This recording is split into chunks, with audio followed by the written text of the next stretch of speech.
तो दोस्तों आज देखेंगे आयत के कैसे निकाला जाता है आयत का क्षेत्रफल और परिमाप। आयत का मतलब रेक्टेंगल, RECTANGLE रेक्टेंगल, इसे इंग्लिश में बोलते हैं रेक्टेंगल और हिंदी में बोलते हैं आयत। इसका शेप कैसा होता है? तो शेप इस प्रकार होता है जिसमें आमने सामने की भुजा बराबर होती है, इसकी लंबाई ज़्यादा होती है, चौड़ाई कम होती है। लंबाई को L बोलते हैं, चौड़ाई को B बोलते हैं।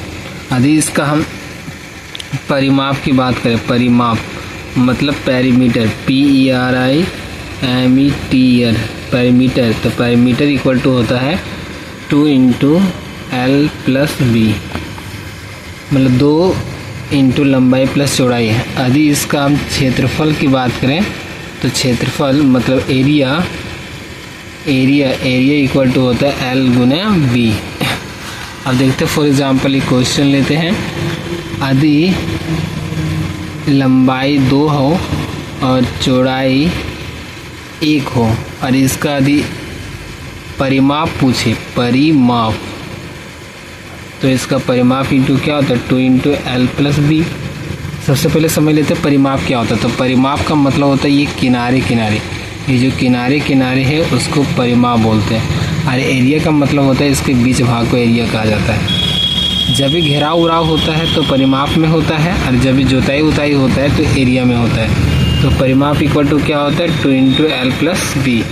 चलिए इसमें 2 लिखते हैं। L लंबाई कितने हैं 2, तो 2 बैठाते, चौड़ाई B कितने 1, इसको बैठा दिए 2 गुना 2 और 1 कितना हो गया 3, तो 3 दूनी कितना हो गया 6।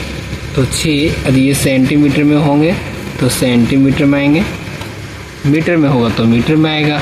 यदि इसका हम क्षेत्रफल देखें, क्षेत्रफल, तो L × B, मतलब L कितने थे 2, तब 2 गुना B, चौड़ाई कितने था 1, दैट मीन्स 2।